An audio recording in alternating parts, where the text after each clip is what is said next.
This is St. Louis on the Air from St. Louis Public Radio.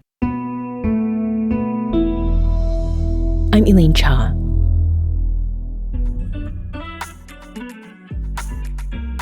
You may think you know the stories of Mother Goose inside out, but St. Louisan Tamara Dodd, better known as Bates, has put a spin on them you probably haven't imagined or knew you needed until now.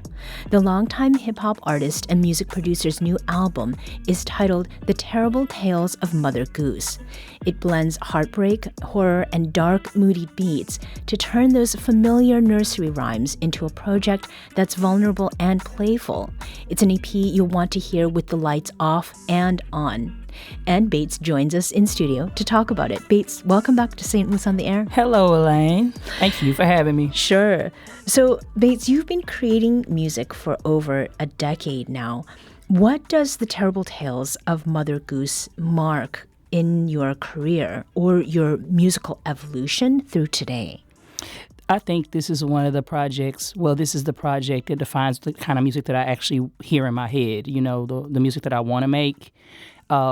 Not only was it one of my sitting back creative type of vibes, where it kind of might get something random from me, very well thought out project, but also my opportunity to show people that I'm not just a rapper who writes like rap lyrics. I really am a music fanatic, and I'm really interested in the production side of the music, probably more so. And I'm not here to prove myself as a lyricist anymore. How hip hop can be very competitive, And I'm just a songwriter, songwriter and performer, and that's what I want to be labeled as. And you said that you are kind of done now proving that you are a lyricist.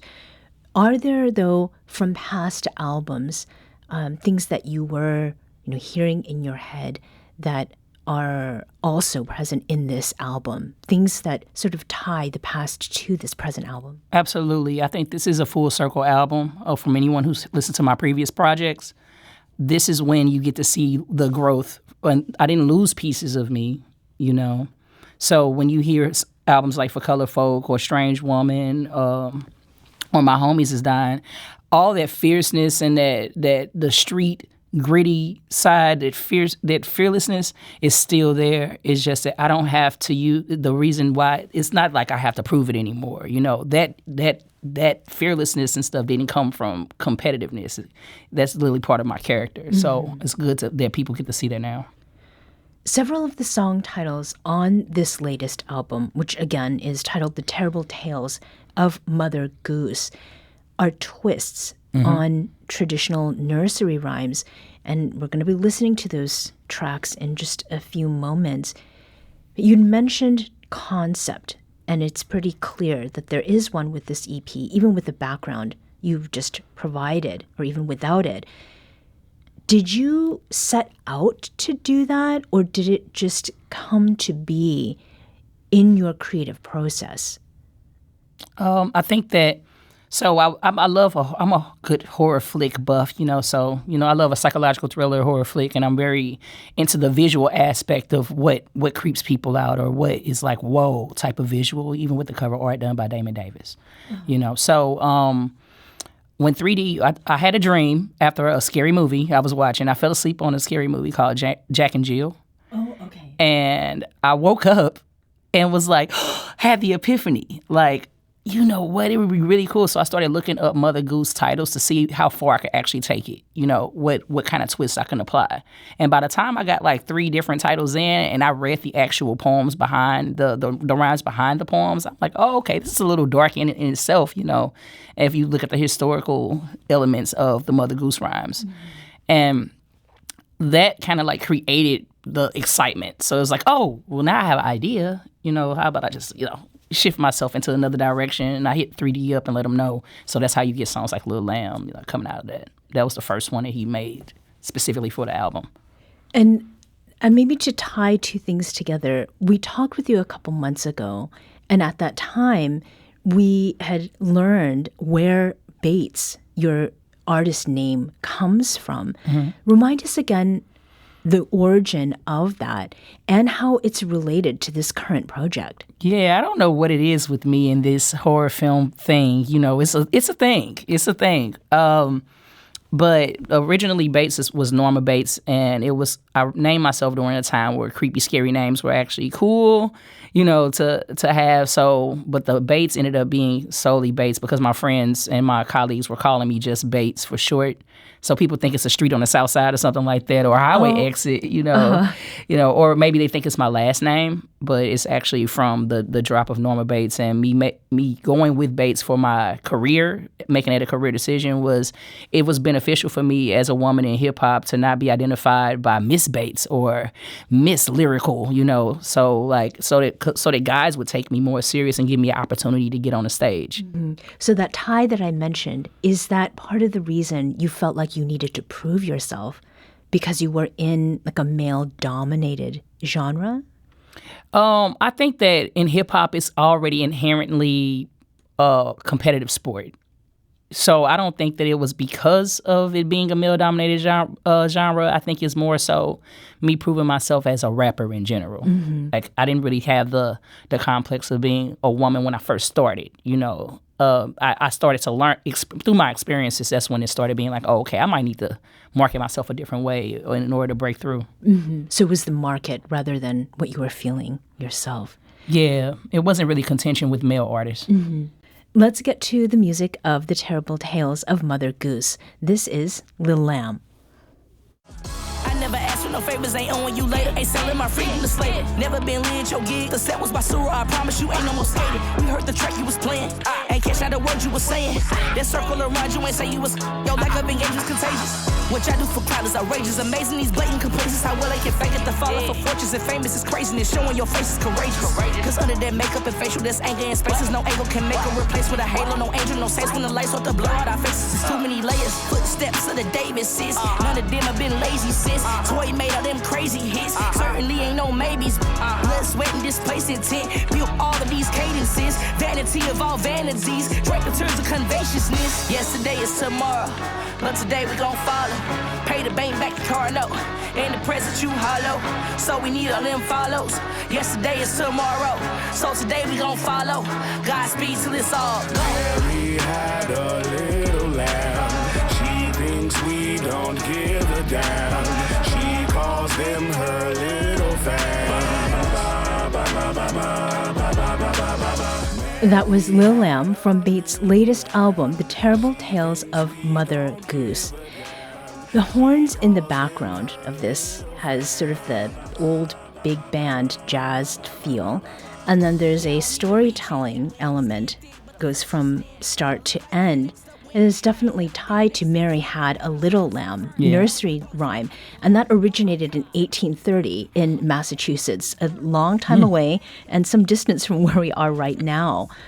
Bates, what is your 2025 version of Lil Lamb about? Okay. So it's about the follower mentality in social media and things that no one actually being individuals, so and from both sides, though, from the follower's perspective and also from the person who's trying to gather all these followers from and doing things that aren't necessarily, might be morally not, might not fit with your actual moral compass, might cause some sort of like cognitive dissonance in your own beliefs, your own belief system. So like, but yeah, it's about the follower culture. Mm-hmm. Did I hear the word basura in there? Yes. Okay. Trash. Yes, that's very apropos. Let's hear another song from your album. This is Ashes, Ashes, Abandoned Buildings. We may be affected, yet we ain't the cause. Can't even separate the two. It's ours, I'm so empty inside. I don't see an empty you. All these lies they've been feeding us is true. Oh Lord, outside you don't see it. If they see the anger hiding in our eyes, they ignore it, don't explore it. Ain't nobody here surprised. Devastation unexplained. It's an anger undescribed. We ain't got a pot to then why nobody curse for cries. We abandoned feeling. Oh Lord, we ain't even feeling. Oh Lord, we ain't had a reason to be humble. We lost all the times that we begged them not to take it from us. You can see them if you on the corner on the north side. You can see the children playing in them on the west side. Lord, it's abandoned buildings. Oh Lord, not abandoned buildings. Nah. You can see them from a skyscraper on the east side. You can see it crumbling everywhere on the south buildings. We may be affected, yeah. That was Ashes, Ashes, Abandoned Buildings from Bates' latest album, The Terrible Tales of Mother Goose. Bates, this is the first song that really stood out to me as I was listening to it here in St. Louis. It sounds like you're comparing abandoned buildings to people. Mm-hmm. Is that right? That is correct. You're the first person to actually just call that out loud. Okay. You know. Well, and props to Maya Norfleet, because we've also talked about this. Why is this a song that you want to push out? Yeah. What's crazy is I wrote this song before, it's probably one of the oldest songs as far as how long it's been. It's the eldest of the songs for the album. I wrote it before our unfortunate tornado, the disaster that happened on the north side and the west side of St. Louis. And it had been kind of just sitting in the edit bay until I was satisfied with the way it actually sounded, you know. But the personification is definitely one of the things that I leaned into. So it came from me just taking a drive and seeing abandoned buildings, and I'm listening to the beat, and I'm like, oh, abandoned buildings, you know? And that's literally an organic way that it just came right out of my mouth. Mm-hmm. When you rap, all these lies they've been feeding us is true. What does that mean? All these lies they've been feeding us is truth. So the line before that I say, oh, Lord, they don't see the difference. So these are people who don't know their self-worth, not understanding that your position or your value and within this ecosystem or this socio system, you know. So just looking at how my colleagues and my friends don't really sometimes people just don't have the nurturing that they would need. And I think that people telling you that you were supposed to be one specific way, you know, or telling you that you're not good enough or whatever it is, anything that's causing you to feel empty inside, where you're trying to fulfill something that you'll never attain. And the illusion here, you know, Ashes to Ashes is one of two songs on your album where the title is at least, you know, a reference to Ring Around the Rosie. Mm-hmm. And it's popularly associated with the Black Plague, with disease, with pestilence and death. Mm-hmm. And Ring Around the Rosé features St. Louis hip-hop icon Ebony Eyes, and we played this a couple months ago as one of our picks. What is it about Ring Around the Rosie, that nursery rhyme, and its association with disease and death that sparked your imagination? Well, Ashes plays more into, I named it Abandoned Buildings first, and then I added it, I flipped it into Ashes. I see, okay. But Ring Around the Rosé, I took the darkness out of it, you know? So, mind you, it's communion. Your holding hands is communion, which means you have more than one person there. So I figured it was a good vibe for the club environment, the party environment, the sense of community, of having a lot of people around, but things are still destructive around you. You know, at the end of the day, this is escapism. So if you listen to my verse on Ring Around the Rosé, I'm talking about I actually have a real life outside of this, you know, and this is what I'm doing. And this culture of partying now is not really for me. And both Ebony Eyes and myself are both in our golden era of being legends, icons, while also being relevant. So it's kind of like us saying to the world, we can still get down. You know? Right. But it's still but we have to be adults at the end of the day. The dark side of being grown is that you actually have to be an adult. You know? We need to take a quick break, but we'll be back shortly to continue this conversation with St. Louis hip-hop artist and music producer Bates. This is St. Louis on the Air on St. Louis Public Radio.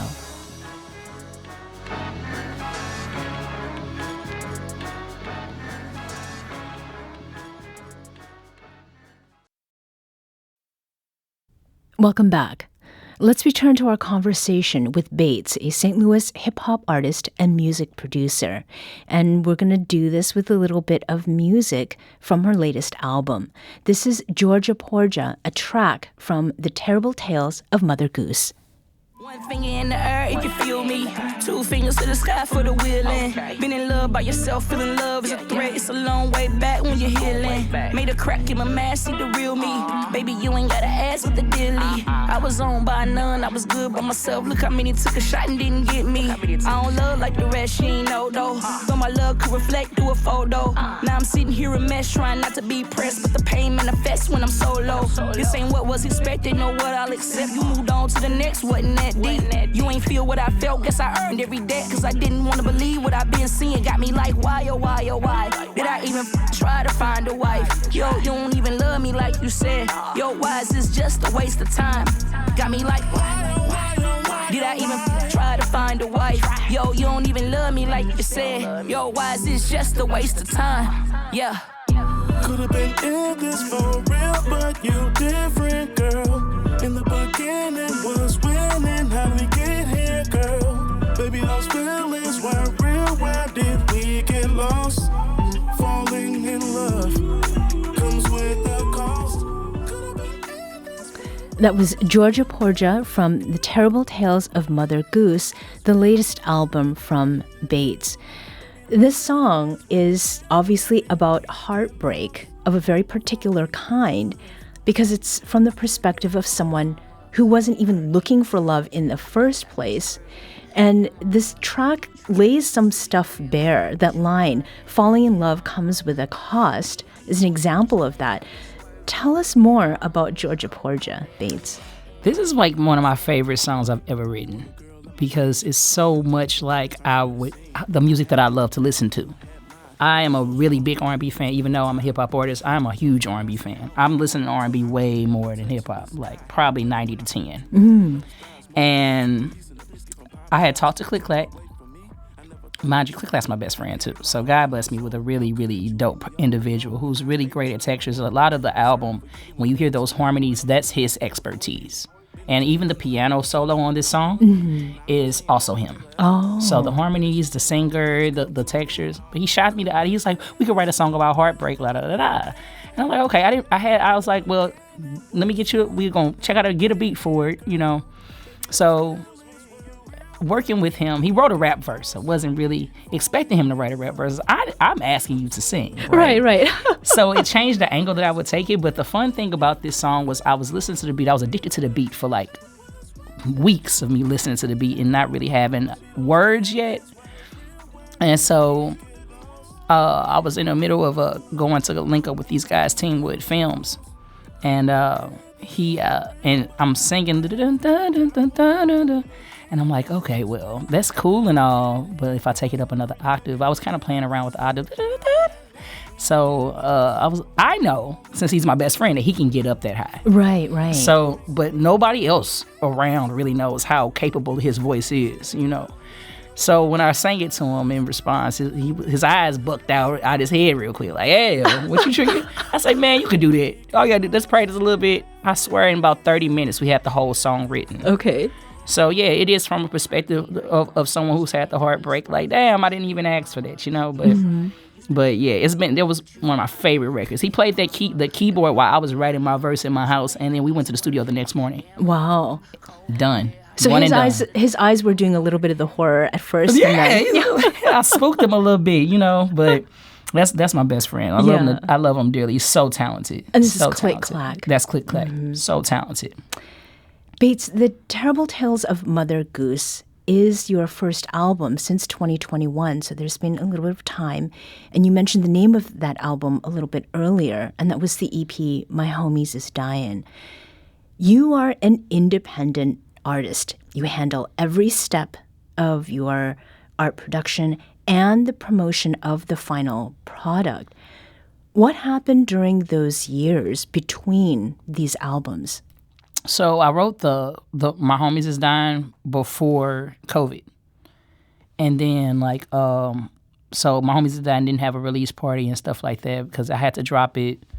And my struggle was really getting the cover art done, which was done by Hayden Molinaro, for the project and being able to have some money. I lost 5 streams of income when COVID, all at once when COVID hit. You know, I was working 2 jobs and then I had 3 different side hustles for music-based side hustles.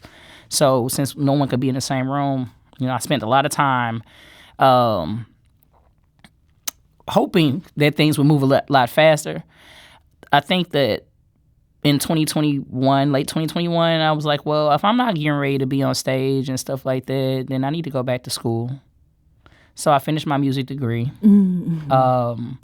And that's what I used that time to do. And then the next thing you know, I'm at Sophie's. And it's like I'm hearing everybody, and it's like I just wasn't really inspired until I fell asleep on a movie. Right, right. I wasn't inspired. I just felt like I was doing the same thing everybody else was doing. And I'm an Aquarius. You got to switch it up a little bit, I relate to that as well. Yeah. So you've already mentioned the names of so many people, artists, creators of all different kinds here in St. Louis. And The Terrible Tales of Mother Goose, it features all of these folks. There are rappers like Tef Poe, Ebony Eyes. There are singers, Valencia Rush and Elena Lovely. And you work with fellow music producers as well. Matthew Sawicki is one. He was here on the show recently. And seeing so many names included in this album, as well as past albums, sort of brings up the saying, iron sharpens iron. Mm-hmm. How does collaborating with fellow St. Louis artists, how does that shape you or sharpen you? First of all, St. Louis is the best at everything that we do. I'm going to big up St. Louis because I'm part of the fabric, but I'm in the middle of an amazing community of musicians, creatives, artists, people, period, And I feel like that what we do in St. Louis, if it had a national or international exposure, that we would easily always be at the top of everybody's list. Mm-hmm. I think that we're that good. And I think that me working with people like Matthew Sawicki, he's been my engineer for years, over a decade now. That's who's been recording my music, and he's playing guitar on my stuff. He DJs on the Ebony Eyes joint. He's the person scratching on the ones and twos in the background. Oh, sure, okay. And people like Click Clack. I feel like me seeing this, honestly, is what my goal is, to become like music producer, as not the beat maker, but the person who produces the actual product. Where I say, okay, well, these 3 vocalists will sound good on this particular song. This is the angle that I'm going from this point on. Mm-hmm. After this album, that's my next goal. Oh, okay. It's to start this collaborative of artists. And this was my opportunity to prove that complete strangers could work together. You mentioned that this album and what you were doing with the promotion part of it is part of that bigger picture of what you want to do next. Where do you want this album to go? I am looking towards the popularity of the Grammys. So I know that we can't get it 2026 because it's already past deadline. But with a little bit of education, I know that I can shoot for 2027. So I'm keeping this album fresh. It won't be like, drop, like, how it's dropping and it's over. For me, it's like, this is an ongoing campaign. And by the time to know so many artists, like when they first drop something, like especially an indie artist, when an indie artist first drops something, further down the line, sometimes people don't hear it for a year or so after, and then they pick it up. I feel like this album is great enough, the songs on it are great enough to have longevity across more than 1 year, so that would be my focus moving forward. Bates is a St. Louis native, hip-hop artist, and music producer. Her new album is titled The Terrible Tales of Mother Goose. Bates, thank you for joining us today, and congrats on this banger of an album. Thank you. This episode was produced and edited by Maya Norfleet. Our audio engineer is Aaron Dorr. This podcast was mixed and edited by Aaron. Our executive producer is Alex Hoyer. St. Louis on the Air is a production of St. Louis Public Radio. Understanding starts here.